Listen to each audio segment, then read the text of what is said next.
beelaaf deebuu wajjin dabarsine hangaafa muddamaa waliin lollee diina gaggabsine ayyaanni jaallummaa dumeessaa'ee haroobu nurradhe imalli qabsoo keenyaas haa ta'uu gara fuulduraatti.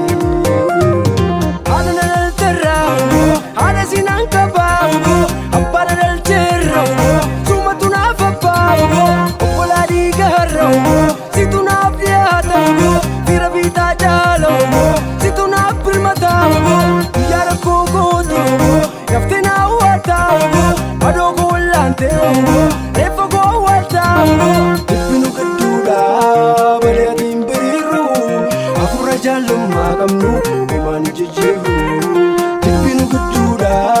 Badiyatiin biriiru hafuura jaallummaa qabnu homaan jijjiirru hafuura jaallummaa qabnu homaan jijjiirru.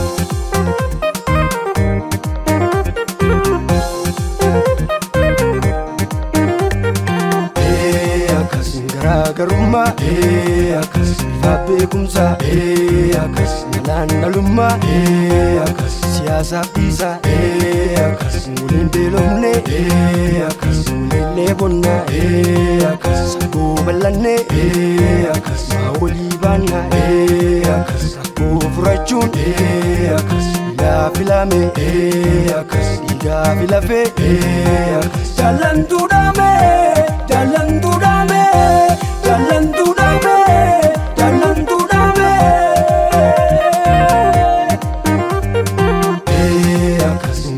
Garummaa akkas ifa beekumsaa akkas nalaannalummaa akkas siyaasaaf dhiisaa akkas waliin beelofne akkas waliin leebonnaa akkas saggoo bal'anne akkas maa walii baannaa akkas rakkoo furachuun akkas ilaa filame akkas dhiigaa filafee akkas jaallantuudhaame jaallantuudhaame.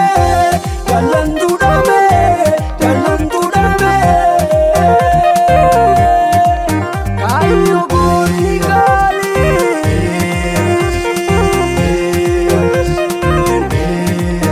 wareegame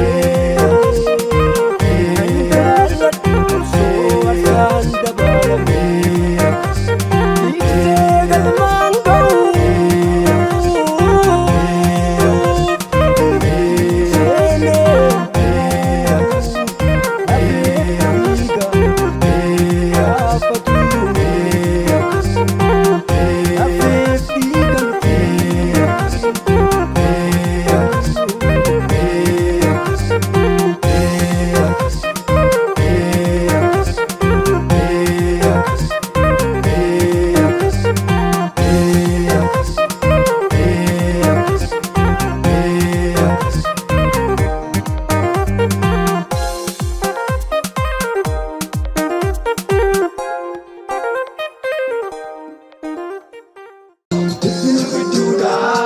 Badiyatiin biriiru hafuura jaallummaa qabnu homaan jijjiirru.